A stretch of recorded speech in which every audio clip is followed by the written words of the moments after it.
Peradaban manusia Mesir merupakan peradaban kuno yang dikenal sebagai peradaban tertua di dunia yang banyak menyumbang pengetahuan sejarah manusia pada masa lalu.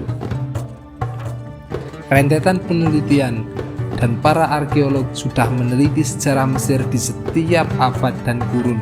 Akan tetapi sejarah baru benar-benar terbuka hanya dalam 200 tahun terakhir berkat perkembangan arkeologi, ilmu sejarah, dan penelitian. Atas jasa para arkeolog ini kemudian kita dapat membuktikan satu persatu ayat-ayat Al-Quran yang membahas tentang bangsa Mesir. Dan kita akan membawa Anda ke bukti otentik yang terdapat dalam sejarah. Dalam sejarah, Mesir mengalami beberapa peralihan kekuasaan. Pada tahun 333 sebelum Masehi, Persia menginvasi Mesir. Setelah itu Alexander Agung, Alexander the Great, merebutnya dari Persia. Alexander Agung menjadikan bahasa Yunani sebagai bahasa resmi negara. Itu menjadi salah satu faktor dari beberapa banyak faktor yang menjadikan Mesir kehilangan bahasa dan tulisan mereka. Hieroglif Mesir berupa gambar dan simbol. Pengetahuan mengenai tulisan tersebut telah terhapus dari bumi Mesir sejak beratus-ratus tahun yang lalu, sampai abad ke-19 saat Napoleon sampai ke Mesir. Pada tahun 1799, dia membawa para peneliti untuk mempelajari bahasa tersebut.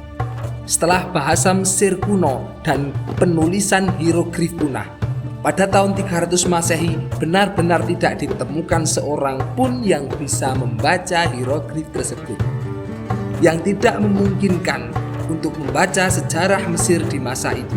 Peralihan kekuasaan dan kepentingan politik serta jatuhnya pemerintahan lama memastikan hilangnya sejarah otentik. Namun demikian, terdapat ayat-ayat dalam Al-Quran yang jelas-jelas menunjukkan kebenarannya. Pertama, waqala fir'aunu ya hamanu bni li sarha la'alli ablughul asbab. Firaun berkata, wahai Haman, buatkanlah bagiku sebuah bangunan yang tinggi supaya aku sampai ke pintu-pintu. Ayat tersebut sangat menarik. Dari ayat tadi menjawab bahwa tuduhan kepada Nabi Muhammad mengambil kisah-kisah dari Injil dan Taurat. Sedang kalimat Fir'aun yang menyuruh Haman tidak pernah terdapat di Injil, melainkan hanya terdapat di dalam Taurat. Dalam Taurat, Haman sama sekali tidak diterangkan bahwa dia adalah orang Mesir, melainkan dia adalah wazir dari Persia, wazir raja Persia atau menteri raja Persia. Sedangkan dalam Al-Quran, Haman adalah kaki tangan Fir'aun. Manakah yang benar? Apakah Haman seorang kaki tangan Fir'aun yang berada di Mesir, orang Mesir, ataukah Haman adalah orang Persia dan kaki tangan raja Persia? Kita kembali ke Napoleon Bonaparte yang membawa peneliti untuk meneliti artefak-artefak yang ada di Mesir pada waktu itu. Kemudian ditemukan batu yang bernama batu Rosetta, yang di situ ada sebuah teks, namun ditulis dengan 3 bahasa yang berbeda, bahasa Yunani, hieroglif, dan demotic script. Dari situlah batu tersebut memudahkan mereka untuk menjawab teka-teki bahasa yang terdapat pada hieroglif Mesir. Mari kita menuju ke Vienna. Di salah satu museum bernama Museum Hof terdapat salah satu monumen dengan nama Haman. Di monumen tersebut disebutkan bahwa Haman adalah kepala mandor atau kepala konstruksi kerajaan, menteri pembangunan. Jadi ayat tersebut tidak lain adalah ayat yang menunjukkan adanya perintah Fir'aun kepada menteri pembangunan sendiri, atau tangan kanannya sendiri.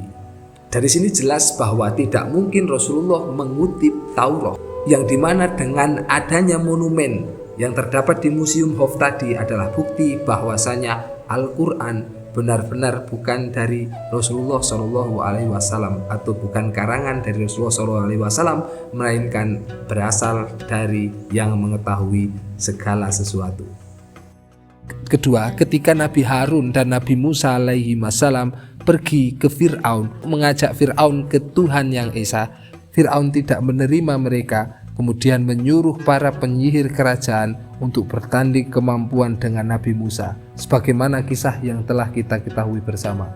Disitulah Allah menunjukkan mukjizatnya. Fir'aun tetap menolak, kemudian Allah memperlihatkan kepada Fir'aun dengan adanya azab musibah yang tiba-tiba menyerang negeri Mesir.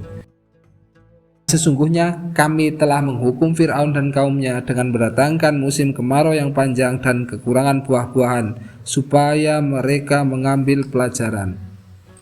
Kemudian apabila datang kepada mereka kemakmuran, mereka berkata, itu adalah karena usaha kami. Dan jika mereka ditimpa kesusahan, mereka lemparkan sebab kesialan itu pada Musa dan orang-orang yang bersertanya. Ketahuilah, sesungguhnya kesialan mereka itu adalah ketetapan dari Allah, dan akan tetapi kebanyakan mereka tidak mengetahui. Dan mereka berkata, bagaimanapun kamu mendatangkan keterangan kepada kami untuk menyihir kami, dengan keterangan itu maka kami sekali-kali tidak akan beriman kepadamu. Maka kami kirimkan kepada mereka taufan, belalang, kutu, katak, dan darah sebagai bukti yang jelas. Akan tetapi mereka tetap menyembunyikan diri, dan mereka adalah kaum yang berdosa. Kemudian mengenai keterangan Al-Quran pada surat Al-A'raf ayat 129 sampai dengan 130 telah diklarifikasi oleh seorang penulis yang bernama Ipuwer Papyrus. Dia adalah seorang pustakawan Fir'aun, yang kemudian dokumen yang dia miliki ditemukan dan disimpan di salah satu museum di Belanda. Al-Quran menerangkan bencana yang menyelimuti seluruh kota. Darah di mana-mana. Sungai berubah menjadi berwarna merah darah. Semua yang aku lihat kemarin sekarang telah hancur. Seluruh tanah rata tak tersisa, seakan seluruhnya telah terpangkas. Sedangkan keterangan Al-Quran mengenai kerusakan tanaman. Dataran rendah Mesir telah rusak. Semua istana rusak. Semua yang dimiliki, gandum, angsa, dan ikan, tanaman-tanaman telah rusak di seluruh tempat. Ipuwer Papyrus. Sedangkan Al-Quran menerangkan mengenai tidak adanya jalan keluar dari istana selama 9 hari, dan tak seorang pun dapat melihat wajah orang lain. Ipuwer Papyrus. Kota telah diruntuhkan oleh arus yang sangat kuat. Mesir bagian atas telah hancur. Darah di mana-mana. Wabah menjangkit, tak seorang pun bisa pergi ke Biblos hari ini. Apa yang akan kita lakukan terhadap bumi kita? Nilai emas turun, orang menjadi takut dengan air, bahkan masih kehausan setelah minum air. Ini adalah air kita, kebahagiaan kita. Apa yang bisa kita lakukan? Seluruhnya telah dirampas, kota telah hancur, Mesir atas mengering, bangunan dirubah menjadi terbalik dalam sekejap. Nama Haman yang terdapat dalam Al-Quran berbeda dengan nama Haman yang terdapat dalam Taurat. Begitu pula dokumen yang ditulis oleh penulis pada zaman Mesir waktu itu, pada zaman Fir'aun waktu itu, kemudian dokumennya terdapat di salah satu museum di Inggris. Dua fakta ini membuktikan bahwasanya mukjizat Al-Quran benar-benar ada sepanjang zaman. Kemudian kita akan menuju ke kisah Fir'aun, yang dimana setelah Fir'aun mendapati negaranya dalam kerusakan, mendapati kerajaannya dalam kehancuran, dia meminta Nabi Musa alaihissalam untuk berdoa kepada Tuhannya agar memohonkan ampun dan memberikan maaf serta mengangkat seluruh azab yang diturunkan kepadanya. Nabi Musa alaihissalam kemudian berdoa menengadah kepada Allah Subhanahu wa taala, dan doa itu pun dikabulkan. Akan tetapi Fir'aun kemudian ingkar kembali. Oleh sebab itu maka Allah mengutus Nabi Musa alaihissalam mengajak seluruh umatnya untuk pergi dari Mesir di malam hari. Mengetahui hal itu, Fir'aun seperti yang kita tahu akhirnya mengejar Nabi Musa dengan bala tentaranya dan ditenggelamkan oleh Allah di dalam lautan. Dan kami memungkinkan Bani Israel melintasi laut, lalu mereka diikuti oleh Fir'aun dan bala tentaranya karena hendak menganiaya dan menindas mereka. Hingga bila Fir'aun itu telah hampir tenggelam, berkatalah dia, "Saya percaya bahwa tidak ada Tuhan, melainkan Tuhan yang dipercayai oleh Bani Israel, dan saya termasuk orang-orang yang berserah diri kepada Allah." Apakah sekarang kamu baru percaya? Padahal sesungguhnya kamu telah durhaka sejak dulu, dan kamu termasuk orang-orang yang berbuat kerusakan. Maka pada hari ini kami selamatkan badanmu, supaya kamu dapat menjadi pelajaran bagi orang-orang yang datang sesudahmu. Dan sesungguhnya kebanyakan dari manusia lengah dari tanda-tanda kekuasaan kami. Dalam surat Yunus, setidaknya kita memiliki 2 poin. Yang pertama adalah Al-Quran meyakinkan kita bahwa Fir'aun mayatnya tidak akan dihancurkan dalam waktu yang lama. Dan yang kedua, bahwa mayat Fir'aun akan diperlihatkan kepada umat manusia di masa yang akan datang.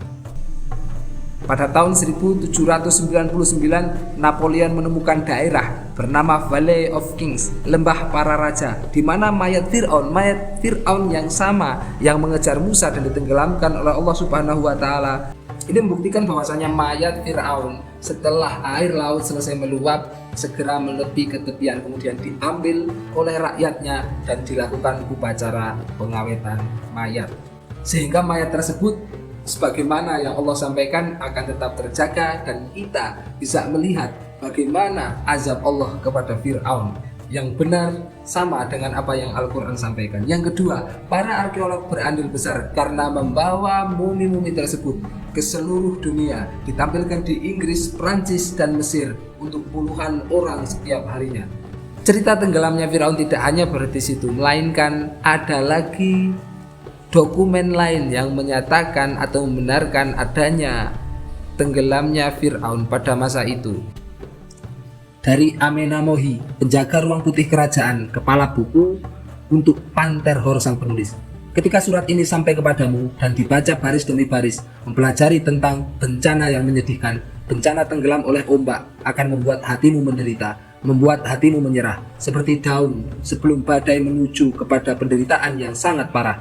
Kutukan itu menyakitkan, harus segera mungkin menguasai kesedihan itu. Tidur dalam air adalah keadaan yang sangat menyedihkan bagi seseorang yang hidup, menggambarkan kematian sang pemimpin, penguasa suku, menggambarkan kehancuran raja dari timur dan barat. Berita ini yang kubawakan kepadamu, bisa kau bandingkan dengan berita apa? Surat tersebut adalah surat dari seorang pustakawan yang sekarang dokumennya ada di salah satu museum di Belanda. Kemudian satu lagi yang lebih spesifik dari Al-Quran adalah Al-Quran hanya menyebut nama Fir'aun untuk raja pada masa Nabi Musa, sedangkan pada masa Nabi Ibrahim dan Nabi Yusuf dipanggil sebagai raja atau Al-Malik. Sedangkan di Injil dan Taurat, kedua-duanya memanggil seluruh kerajaan Mesir kuno, seluruh raja pada masa Mesir kuno sebagai Fir'aun. Bahkan Nabi Yusuf alaihi salam juga dipanggil sebagai Fir'aun. Ternyata sejarah mengemukakan bahwa penggunaan nama Fir'aun hanya digunakan setelah abad ke-14 sebelum Masehi, 1400 tahun sebelum Masehi, yaitu dinasti ke-18 Mesir, di mana kalimat Fir'aun ini digunakan sebenarnya untuk menyebut istana. Peradaban Mesir mengenal 3 periode utama, yaitu periode tua, periode tengah, dan periode baru. Periode tua antara tahun 2575 sebelum Masehi sampai 2130 sebelum Masehi. Periode tengah antara tahun 1938 sebelum Masehi sampai 1630 sebelum Masehi. Sedangkan periode baru adalah 1539 sampai 1075 sebelum Masehi. Sedangkan penggunaan kata Fir'aun hanya digunakan pada masa periode muda, pada masa Ankhaten atau Amenhotep IV. Sebelumnya nama Fir'aun digunakan untuk menunjukkan istana. Dalam pembahasan pendek kita mengenai Mesir ini, kita mengetahui bahwa Al-Quran adalah luar biasa. Mukjizatnya la raiba fih, benar-benar tidak bisa dikesampingkan, benar-benar tidak bisa diragukan. Kebenarannya, spesifiknya, kita akan mulai flashback kembali dari awal bahwasanya Haman adalah menteri pembangunan zaman Fir'aun Mesir, bukan salah satu wazir dari negeri Persia. Kemudian banjir bandang benar-benar mendapatkan bukti-bukti otentik bagaimana yang disampaikan Al-Quran sama dengan apa yang terjadi. Kemudian yang ketiga adalah Al-Quran menyebutkan bahwa tubuh Fir'aun akan dijaga dan akan diperlihatkan. Bagaimana kemudian Allah menjaga tubuh Fir'aun, lalu tubuh Fir'aun disebar ke seluruh entaro dunia dan dilihat oleh manusia-manusia lain sebagai ibrah. Tenggelamnya Fir'aun tidak lain juga adalah penggunaan nama Fir'aun itu sendiri, yang dari awal sampai terakhir Al-Quran benar-benar sangat spesifik. Bagaimana Al-Quran bisa membahas begitu spesifik tentang segala sesuatu? Inilah keajaiban Al-Quran dan inilah mukjizat Al-Quran. Semoga pecahan-pecahan cerita tadi dapat membuat hari-hari Anda lebih bahagia. Semoga bermanfaat. Jangan lupa keep positif dan goodbye. Mozaik kehidupan.